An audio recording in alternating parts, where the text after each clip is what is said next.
उत्तर प्रदेश के संदर्भ में यूपी बजट बहुत महत्वपूर्ण है आप सभी का, और आज से हम यूपी बजट की क्लास प्रारंभ करने जा रहे हैं। देखिए, दो चीज़ें हैं बजट को लेकर, एक तो इसका संवैधानिक प्रावधान है ना, और दूसरा जो बजट आपका आया है। तो संवैधानिक प्रावधान में लास्ट में आपको पढ़ा दूंगा, एक सेशन लेकर के संविधान में क्या क्या उपबंध हैं और कुछ टर्म्स हैं जो आपको जानने चाहिए। बजट क्या है, अंतरिम बजट क्या है, इसके बाद लेखानुदान क्या है, प्रत्यानुदान क्या है, अपवादानुदान क्या है। बजट को लेकर कई सारे टर्म्स हैं, कई सारी निधियां होती हैं आपकी। राज्य की संचित निधि है, तो संचित निधियां जो भी हैं आपकी, लोक लेखा निधि है, आकस्मिक निधि है, उनके बारे में भी चर्चा कर लेंगे। तो बजट से जुड़ी हुई शब्दावली और बजट से जुड़े हुए प्रावधान उत्तर प्रदेश राज्य के संदर्भ में मैं लास्ट में करवा दूंगा।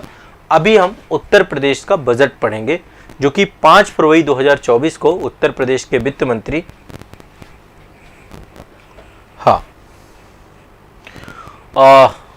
सुरेश कुमार खन्ना जी के द्वारा जो है जारी किया गया था।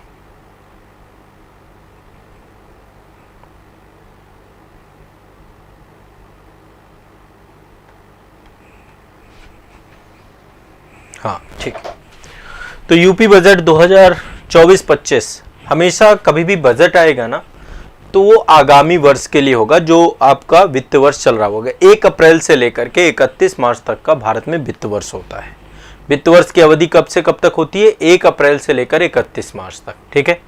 तो 5 फरवरी 2024 को उत्तर प्रदेश सरकार के वित्त मंत्री सुरेश कुमार खन्ना जी के द्वारा वित्तीय वर्ष 2024-25 में कुल जो है टोटल, इस बार सबसे बड़ा बजट आया। बजट का आकार भी आपका बढ़ा, 7,36,437।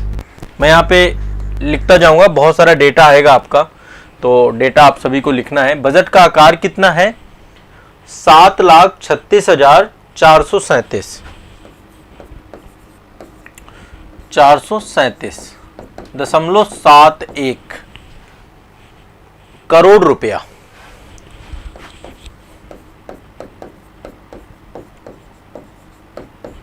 सबसे बड़ा बजट है, पिछली बार की तुलना में बजट जो है इस बार का बड़ा है। 7,36,437.71 करोड़ रुपए का राज्य बजट का अनुमान जो है प्रस्तुत किया गया, ठीक है।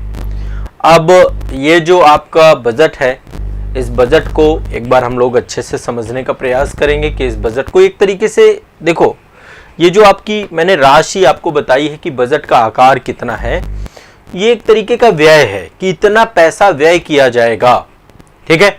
दो जगह पे पैसा व्यय होता है, एक तो राजस्व व्यय होता है, दूसरा आपका पूंजीगत व्यय होते हैं। दो प्रकार के व्यय होते हैं, राजस्व व्यय और दूसरे होते हैं पूंजीगत व्यय। इंफ्रास्ट्रक्चर वगैरह बनाते हैं ना जो बड़े बड़े, पूंजीगत व्यय। ये टर्म्स वगैरह ना मैं अलग से एक पर्टिकुलर सेशन रखूंगा जिसमें सारे टर्म्स आपको पढ़ा दूंगा। राजस्व व्यय क्या है और घाटा, राजस्व घाटा वगैरह, पूंजीगत व्यय, सब चीज़ों को लेकर हमारी एक डिस्कशन हो जाएगी। अभी केवल आप डेटा देख लीजिए। अच्छा, इसमें ये व्यय है, ये तो टोटल है आपका 7,36,437 करोड़ रुपये, ठीक है। अब यदि हम इसको बांटते हैं, राजस्व व्यय टोटल कितना है, इसकी मात्रा ज्यादा है राजस्व व्यय की, 5,32,655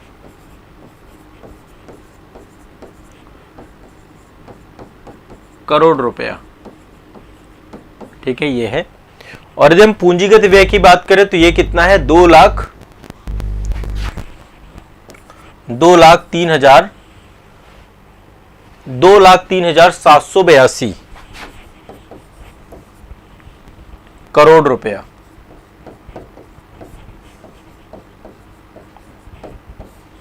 ठीक है।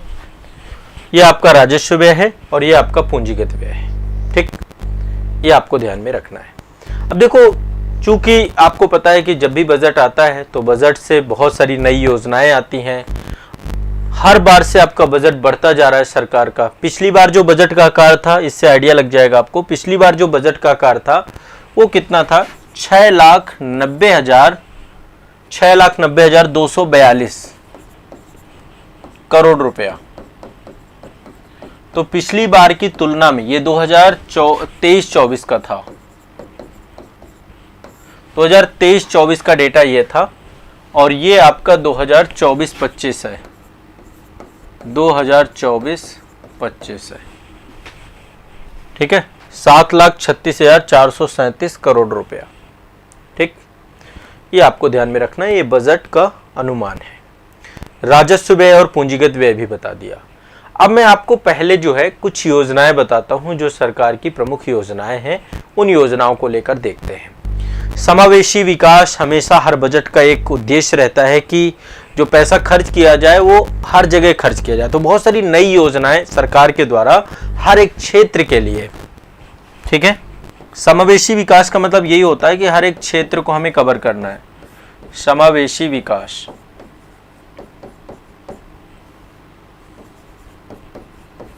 हेतु बजट की घोषणाएं।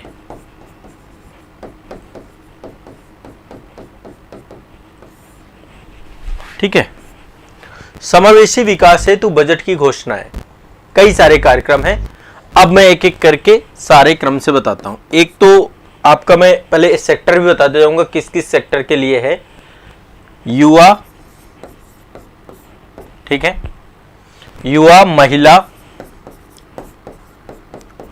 युवा महिला और रोजगार सृजन, महिला सशक्तिकरण लिख सकते हैं आप इसको।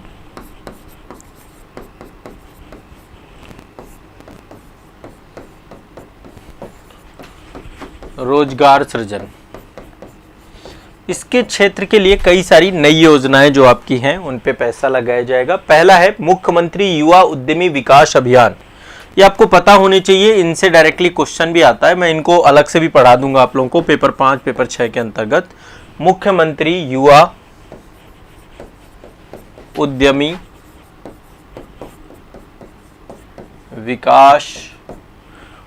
विकास अभियान,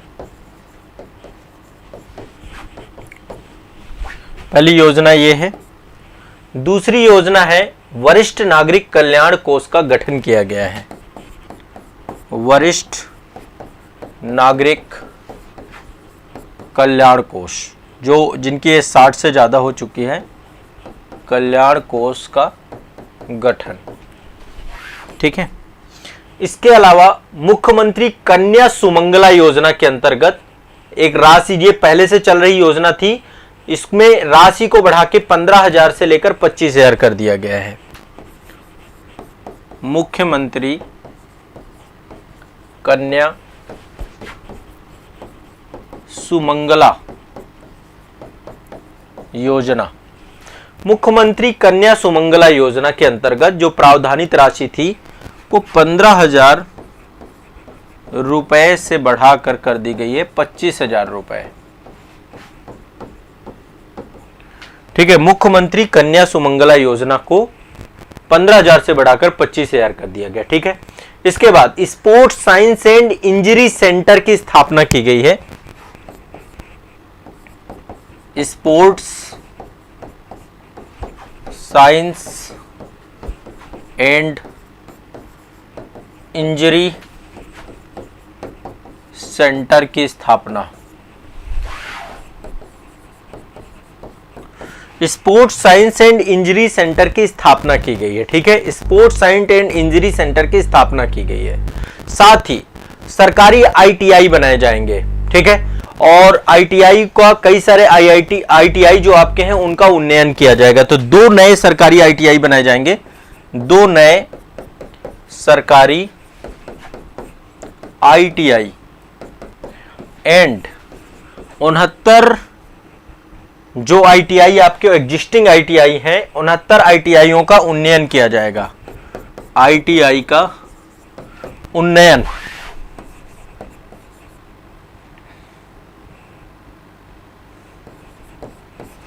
ठीक है, 2 नए सरकारी आईटीआई बनाए जाएंगे और 69 आईटीआई का उन्नयन किया जाएगा। ठीक है, इसके अलावा राष्ट्रीय फैशन प्रौद्योगिकी संस्थान की स्थापना की जाएगी। राष्ट्रीय फैशन प्रौद्योगिकी संस्थान की स्थापना की जाएगी। ठीक है, एक बॉडी ये बनाई जाएगी राष्ट्रीय फैशन प्रौद्योगिकी संस्थान, इसकी स्थापना की जाएगी। ठीक है, इसके अलावा घरेलू एवं विदेश में रोजगार के अवसरों में के लिए युवाओं में क्षमता निर्माण करने के लिए प्रशिक्षण और रोजगार प्रोत्साहन एक कोष बनाया जाएगा। एक कोष का सृजन किया जाएगा, ठीक है, एक फंड बनाया जाएगा। इस कोष में क्या क्या चीजें होंगी?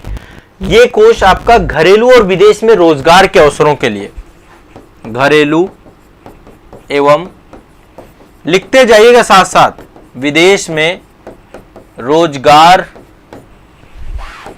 के अवसरों, एक कोष बनाया जाएगा जो कि घरेलू मतलब कि उत्तर प्रदेश में और उत्तर प्रदेश से बाहर अन्य किसी देश में रोजगार के अवसरों के लिए युवाओं में सबसे पहली बात क्षमता निर्माण करना, क्षमता निर्माण करना, क्षमता निर्माण करने के साथ साथ हाँ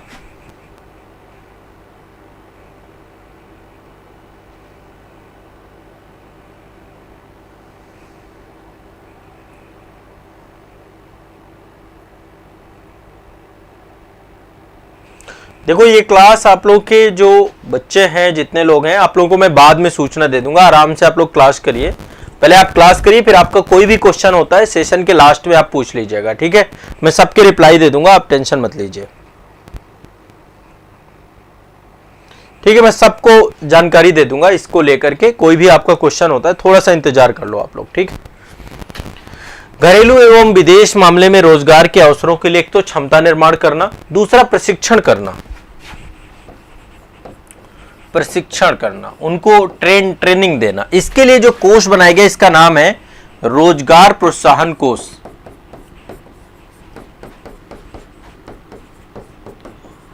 रोजगार सबसे ज्यादा जरूरत इसी की है, उत्तर प्रदेश में इतनी बड़ी आबादी है, तो रोजगार प्रोत्साहन कोष एक आपका इस्टेब्लिशमेंट किया गया है, ठीक है।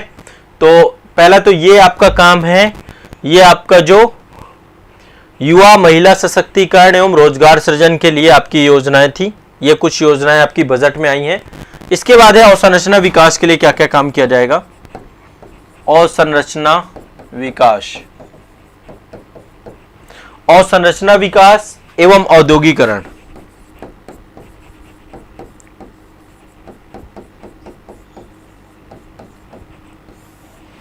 अवसंरचना विकास एवं औद्योगिकरण के क्षेत्र में क्या क्या हो सकता है। अवसंरचना विकास एवं औद्योगिकरण में सबसे पहली बात, उत्तर प्रदेश में एक बुंदेलखंड क्षेत्र जो है उसके लिए एक औद्योगिक विकास प्राधिकरण की बात की गई है। बुंदेलखंड औद्योगिक विकास प्राधिकरण का गठन किया गया है। बुंदेलखंड खंड औद्योगिक विकास प्राधिकरण का गठन, जिसको हम बीडा बोलते हैं। एक तो ये बनाया जा रहा है आपका बुंदेलखंड इंडस्ट्रियल डेवलपमेंट अथॉरिटी, ठीक है, पहली चीज आप इसको ध्यान रखिएगा। इसके बाद जो है आगरा लखनऊ एक्सप्रेसवे और पूर्वांचल एक्सप्रेसवे को एक साथ जोड़ने के लिए एक नया लिंक एक्सप्रेसवे बनाया जा रहा है। आगरा लखनऊ एक्सप्रेसवे को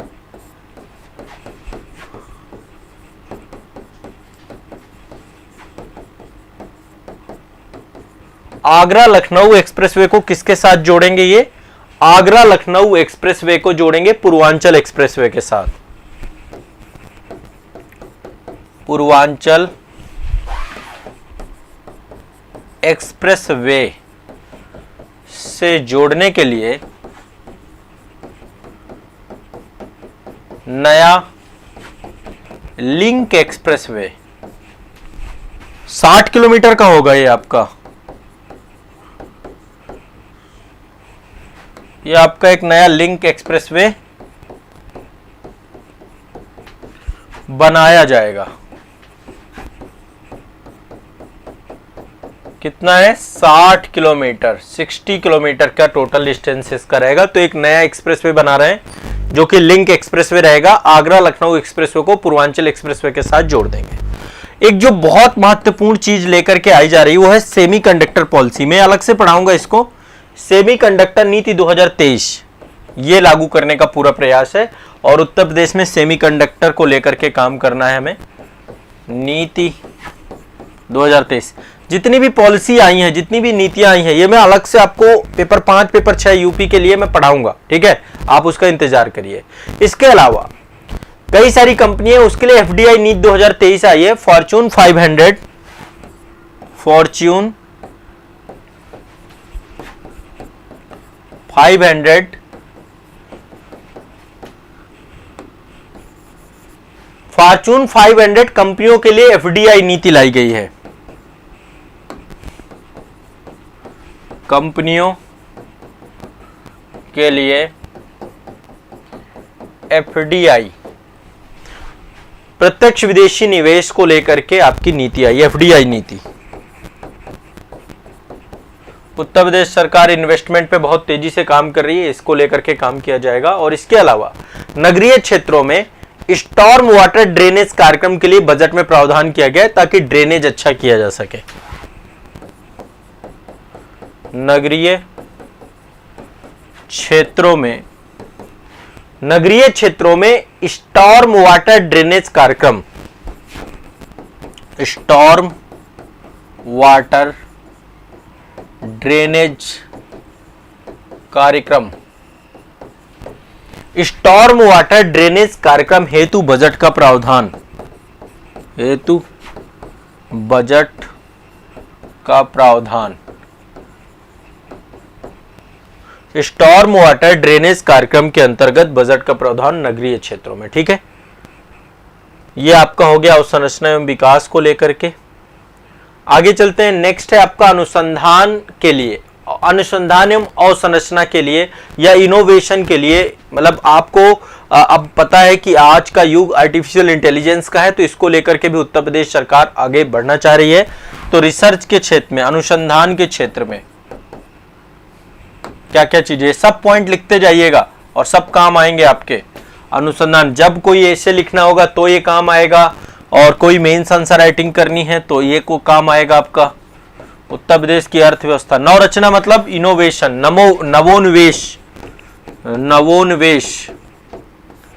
ठीक है, अनुसंधान एवं इनोवेशन को लेकर के क्या क्या चीजें हैं। सबसे पहली चीज है, सरकारी विभागों में आर्टिफिशियल इंटेलिजेंस के लिए हम प्रयोग करेंगे मशीन लर्निंग। सरकारी विभागों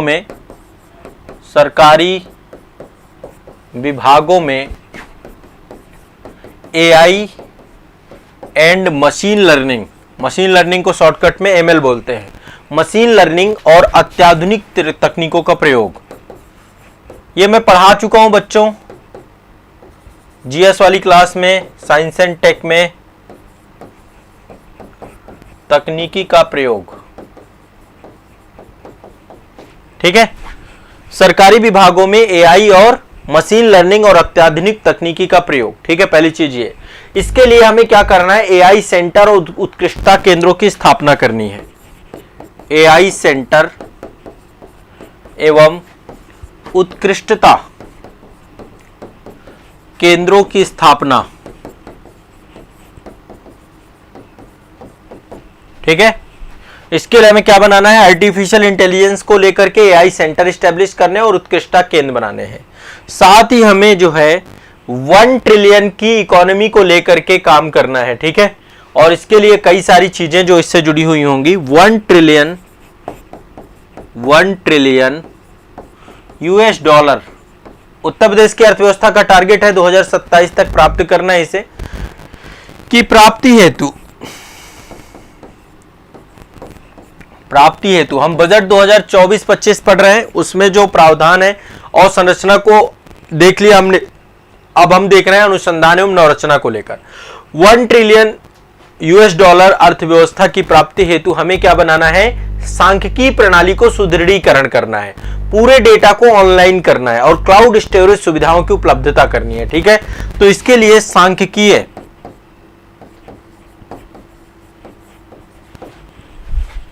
1 ट्रिलियन यूएस डॉलर की प्राप्ति हेतु सांख्यिकीय प्रणालियों का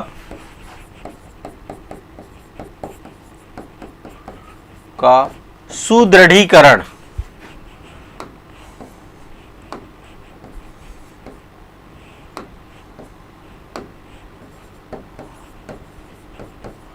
सांख्यिकी प्रणालियों का सुदृढ़ीकरण एवं ऑनलाइन डेटा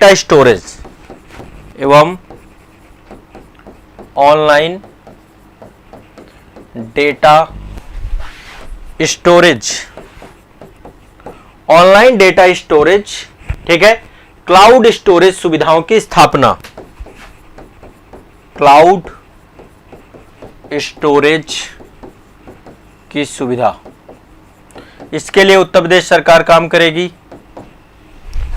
इसके अलावा और क्या क्या करने वाले हम, आईआईटी कानपुर के लिए वहां पर जो है ना, हम आईआईटी कानपुर में ही एक हॉस्पिटल बना रहे हैं। आईआईटी कानपुर के अंदर 500 बिस्तर का,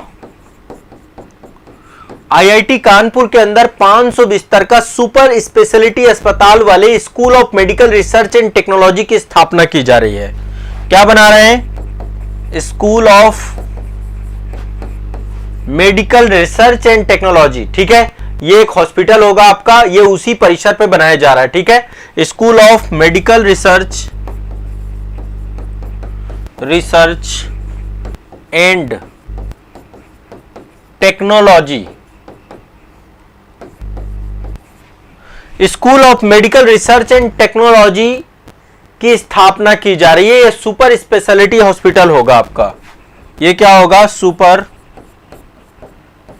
स्पेशलिटी अस्पताल होगा,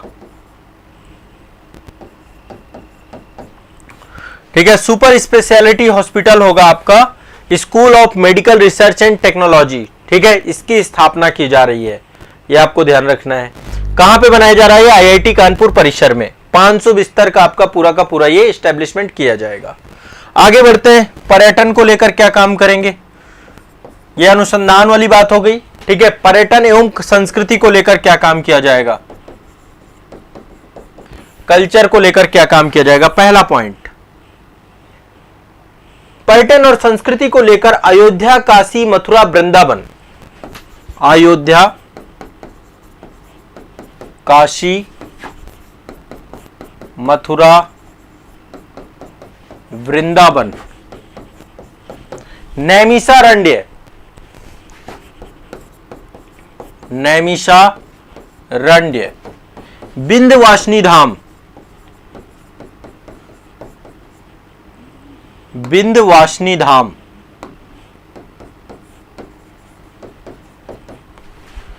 अयोध्या, काशी, मथुरा, वृंदावन, नैमिषारण्य, विंध्यवासिनी धाम और देवी पाटन, देवी पाटन, ठीक है। ये सारे टूरिस्ट प्लेस हैं। इनके लिए क्या बनाया जा रहा है? नॉर्थ कॉरिडोर बनाया जाएगा और यहां पे एक इंफ्रास्ट्रक्चर एस्टेब्लिशमेंट किया जाएगा आपका, ठीक है।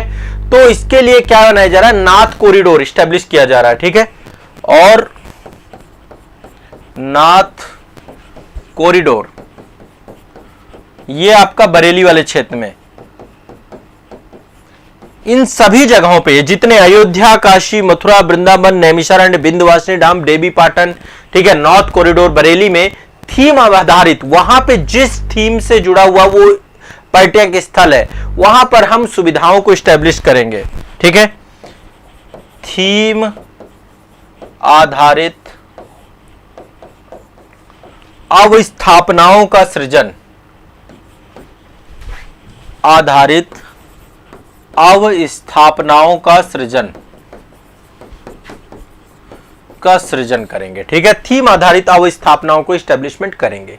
साथ ही प्रयागराज में एक और एस्टेब्लिशमेंट किया जा रहा है। प्रयागराज में कुंभ मेला लगता है, आपको पता है ना। तो प्रयागराज में कुंभ संग्रहालय बनाया जा रहा है, में कुंभ संग्रहालय, प्रयागराज में कुंभ संग्रहालय एस्टेब्लिशमेंट किया जा रहा है आपका। कहां बनाया जा रहा है? प्रयागराज में, ठीक है। प्रयागराज में कुंभ संग्रहालय बनाया जा रहा है, ठीक है। क्लियर, स्पष्ट है। अब आगे चलते हैं, नेक्स्ट आगे चलते हैं। प्रयागराज में कुंभ संग्रहालय बनाया जा रहा है। यह हो गया आपका कल्चर और उससे जुड़ा हुआ बजट में प्रावधान। अगला है कृषि से जुड़े हुए मामले, कृषि, एग्रीकल्चर और एग्रीकल्चर से जुड़े हुए मामले के लिए सबसे पहले मुख्यमंत्री खेत सुरक्षा योजना आ रही है।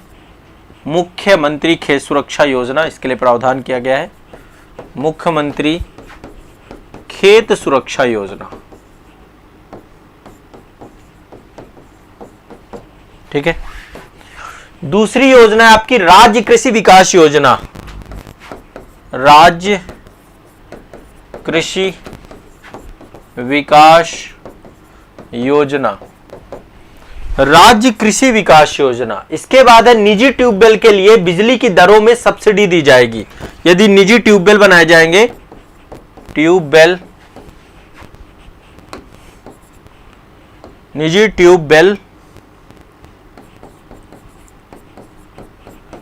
के लिए बिजली में 100% सब्सिडी, यानी पूरी पूरी बिजली माफ। किसानों के लिए एक बहुत अच्छी चीज है, सब्सिडी सरकार के द्वारा सहायता दी जाएगी। ठीक है। इसके बाद आपका नेक्स्ट है गन्ने के लिए, गन्ने में बढ़ोतरी दी गई है। राज्य परामर्श शुल्क में गन्ने के राज्य परामर्श शुल्क में 20 रुपए प्रति क्विंटल की बढ़ोतरी।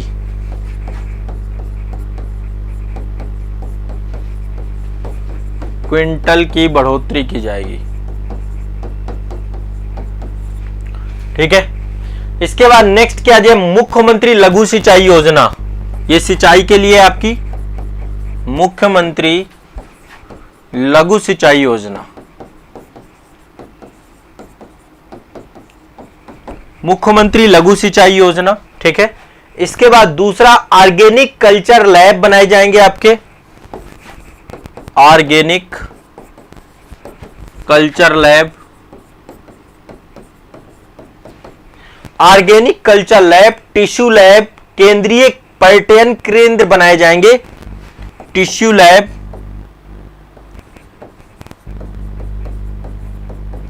Organic culture lab, tissue lab, कृषि पर्यटन केंद्र की स्थापना की जाएगी। कृषि पर्यटन केंद्र की स्थापना। ठीक है। कृषि पर्यटन केंद्र की भी स्थापना। Organic culture lab, tissue lab, ये सब एग्रीकल्चर से जुड़ी हुई चीजें हैं। ठीक है। तो एक आपका ये है। अब देखिए, ये कुछ प्रमुख आपके समावेशी विकास को लेकर के अलग अलग योजनाएं, अवसंरचना विकास को लेकर, एग्रीकल्चर को लेकर। इनमें से कुछ चीजें तो मैं आगे चल के डिटेल में भी पढ़ाऊंगा। जैसे योजनाएं जितनी हैं ये सारी हम डिटेल में पढ़ने वाले हैं। हम एक अलग से ही सीरीज लेंगे, मुख्यमंत्री उत्तर प्रदेश की जितनी भी प्रमुख योजनाएं हैं उन सबको लेकर के हम काम करेंगे। ठीक है। एक एक करके हम लोग डिस्कस करेंगे। अब जो विभागों को आवंटन हुआ है पैसा, कई सारी योजनाएं हैं जिन योजनाओं के लिए पैसा आया है। सबसे ज्यादा पैसा दिया गया है प्राथमिक शिक्षा को लेकर के। प्रमुख विभागों का आवंटन मैं कुछ बता देता हूं। प्रमुख विभागों का आवंटन तो प्राथमिकी शिक्षा के लिए सबसे ज्यादा आवंटन किया गया है।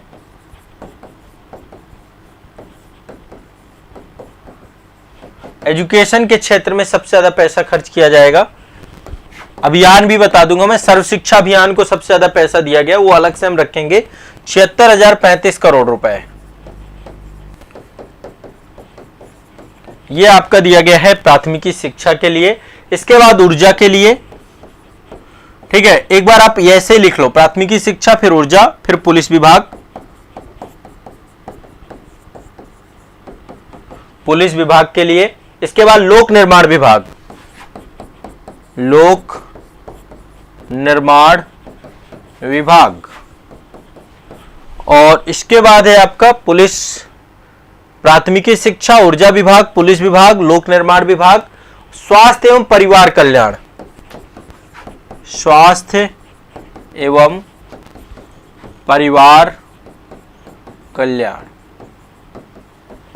इन सभी क्षेत्रों पर जो है क्या है आपकी प्रमुख, आपकी योजनाएं, प्रमुख डिपार्टमेंट है।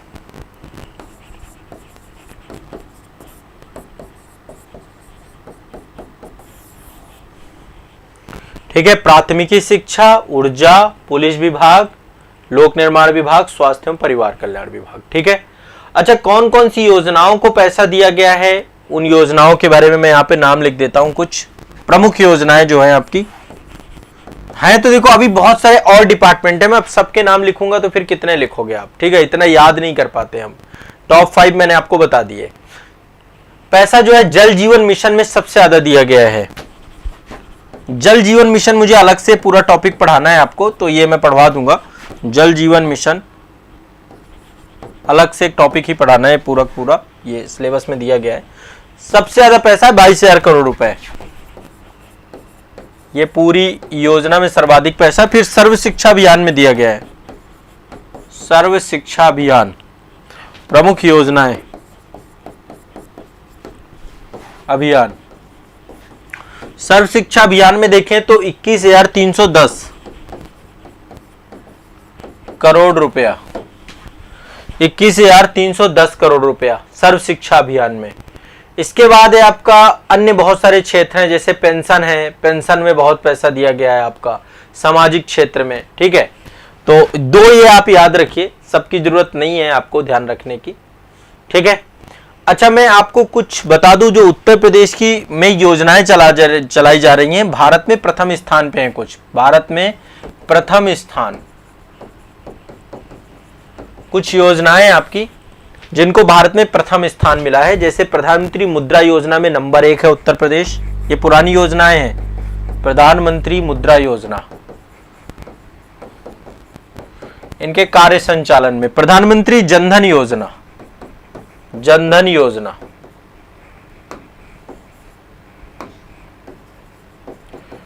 ये स्कीम में जो खाते खुले सारी चीजें आपकी, ठीक है। फिर प्रधानमंत्री स्वनिधि योजना, पीएम स्वनिधि योजना,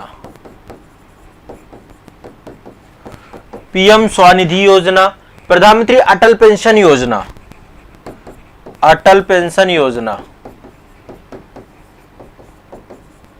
इनके लाभ की बात करें तो, और एक है आपका प्रधानमंत्री सुरक्षा बीमा योजना, इनमें नंबर 1 है सुरक्षा बीमा योजना, इन सब में उत्तर प्रदेश नंबर 1 है आपका, ठीक है। और प्रधानमंत्री जीवन ज्योति योजना में दूसरे नंबर पर है, ठीक है। प्रधानमंत्री जीवन ज्योति योजना में दूसरे नंबर पर है। अभी देखो उत्तर प्रदेश सरकार जो है इंफ्रास्ट्रक्चर को लेकर के बहुत प्राथमिकता दे रही है। आर्थिकी क्षेत्र में उत्तर प्रदेश का उद्देश्य है कि कई सारे कार्य किए जाएं, इनके लिए काफी आवंटन दिया गया है। तो कुछ प्राथमिकता वाले क्षेत्र हैं, प्राथमिकता कहां पर ज्यादा प्राथमिकता है वाले प्रमुख क्षेत्र जो अर्थव्यवस्था से जुड़े हुए हैं, इकोनॉमिक हैं, आर्थिक मामले से। पहला तो जेवर का एयरपोर्ट बन रहा है आपका, जेवर ये अलीगढ़ के पास ही एक पड़ता है। जेवर का जो एयरपोर्ट बन रहा है एशिया का सबसे बड़ा हवाई अड्डा बनेगा। जेवर में एशिया का सबसे बड़ा हवाई अड्डा बन रहा है, एशिया का सबसे बड़ा हवाई अड्डा क्या बन रहा है, एशिया का सबसे बड़ा हवाई अड्डा बनाया जा रहा है जेवर में। एशिया का सबसे बड़ा हवाई अड्डा जेवर में बनाया जा रहा है। कितने करोड़ रुपए में? 1150 करोड़ रुपए में, 1150 करोड़ रुपए में जेवर में एशिया का सबसे बड़ा हवाई अड्डा बनाया जा रहा है। साथ ही जो है आपका जो एक्सप्रेसवे स्टैब्लिश हो रहे हैं, कनेक्टिविटी स्टैब्लिश की जा रही है, जो लिंक एक्सप्रेसवे आपका बन रहा है। लिंक एक्सप्रेसवे मैंने आपको बताया ही है, लिंक एक्सप्रेसवे, लिंक एक्सप्रेसवे आपका कहां से कहां तक बन रहा है? ये आपका जो है लखनऊ आगरा को पूर्वांचल के साथ जोड़ेगा। 500 करोड़ रुपया इसमें खर्च हो रहा है। लखनऊ आगरा को ये जोड़ेगा किससे? पूर्वांचल एक्सप्रेसवे में। इसके अलावा राष्ट्रीय ग्रामीण स्वास्थ्य मिशन, राष्ट्रीय ग्रामीण स्वास्थ्य मिशन, इसमें टोटल जो पैसा खर्च हो रहा है वो खर्च हो रहा है आपका 7,350 करोड़ रुपया। ठीक है। इसके बाद है आपका 14 नए मेडिकल कॉलेज स्टैब्लिश करना है उत्तर प्रदेश सरकार में, नए मेडिकल कॉलेज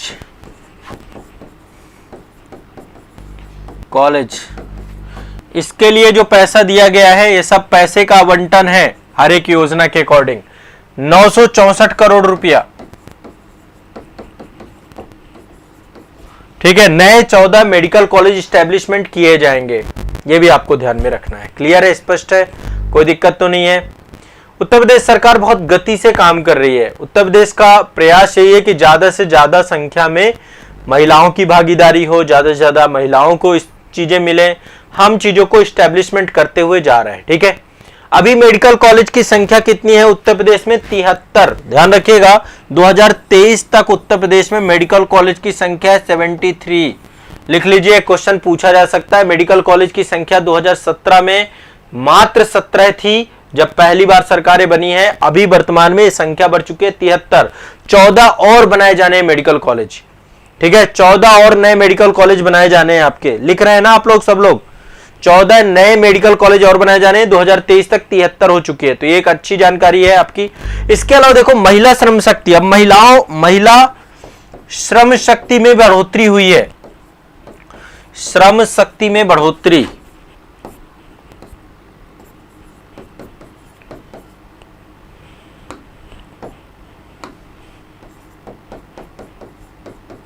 महिला श्रम शक्ति में बढ़ोतरी हुई है। कितना था महिला श्रम शक्ति? 2018 की बात करें तो 2018 में महिला श्रम शक्ति का टोटल परसेंटेज है आपका 14.2%। ये आपका बढ़ करके 2023 में हो गया है 32.1%।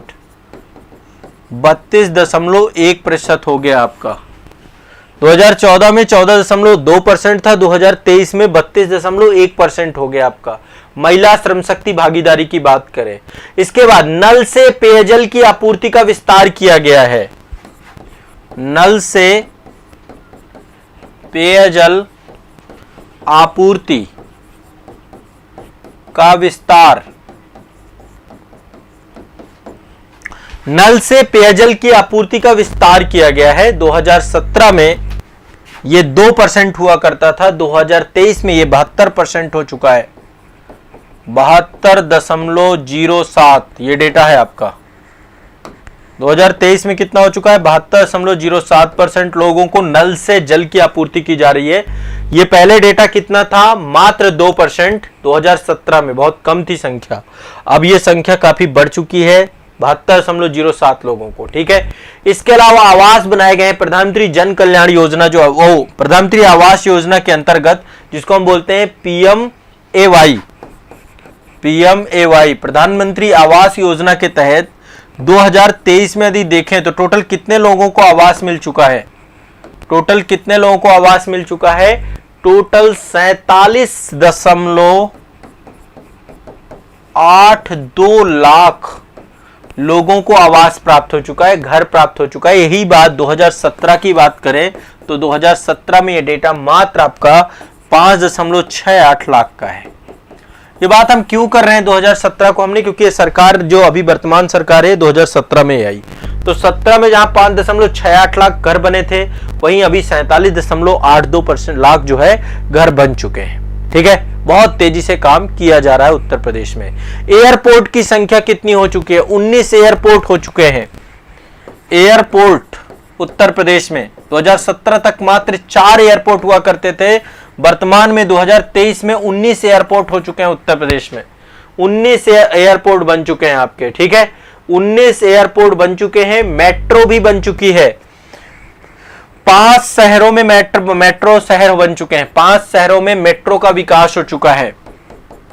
5 शहरों में मेट्रो बनी है।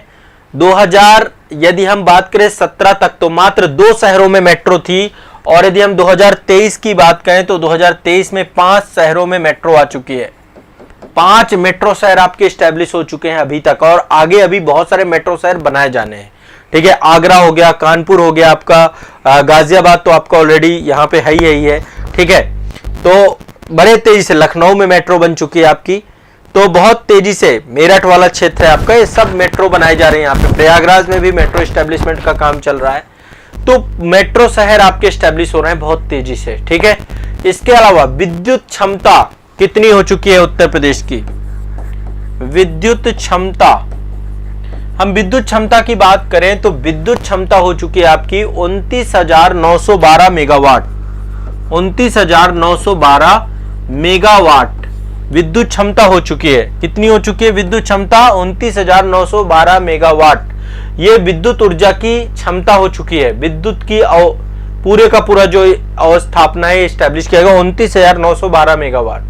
ठीक है, विद्युत क्षमता, विद्युत ऊर्जा की अवस्थापना की जा चुकी है 29,912 मेगावाट। ठीक है, मेट्रो रोल 5 शहरों में हो चुका है मेट्रो, और टोटल कितना है 108 किलोमीटर मेट्रो लाइन स्टैब्लिश की जा चुकी है। 108 किलोमीटर आपकी जो है मेट्रो लाइन बन चुकी है। ठीक है, तो मेट्रो लाइन भी बहुत गति के साथ आपकी बनती जा रही है। 5 शहरों में स्टैब्लिश हो। विद्युत क्षमता आपकी 29,912 मेगावाट। ये सब क्वेश्चन पूछे जाएंगे आपसे। एक्सप्रेसवे की लंबाई की बात करें कि टोटल एक्सप्रेसवे कितने बन चुके हैं। एक्सप्रेसवे अभी बहुत सारे बन रहे हैं, मैंने ये आपको क्लास में पढ़ाया था। टोटल एक्सप्रेसवे की बात करें तो 13,014 किलोमीटर लंबा एक्सप्रेसवे बन चुका है। 2022 तक का डेटा है हमारे पास। ठीक है, 1314 किलोमीटर, 1314 किलोमीटर एक्सप्रेसवे आपके स्टैब्लिश हो चुके हैं। ये आपके इंफ्रास्ट्रक्चर में क्षेत्र में काम हुआ है बहुत गति से। ठीक है, तो उत्तर प्रदेश सरकार ने काम बहुत गति से किया है। ये कुछ डेटा जो मैंने आपको बताया, सारा डेटा काम आएगा। महिला श्रम शक्ति आपकी 32.1% हो चुकी है। टोटल 73 मेडिकल कॉलेज हो चुके हैं। नल से पेयजल की बात करें तो 72.07% हो चुका है डेटा। प्रधानमंत्री आवास योजना की बात करें तो 47.82 लाख रुपया ये आपका हो चुका है।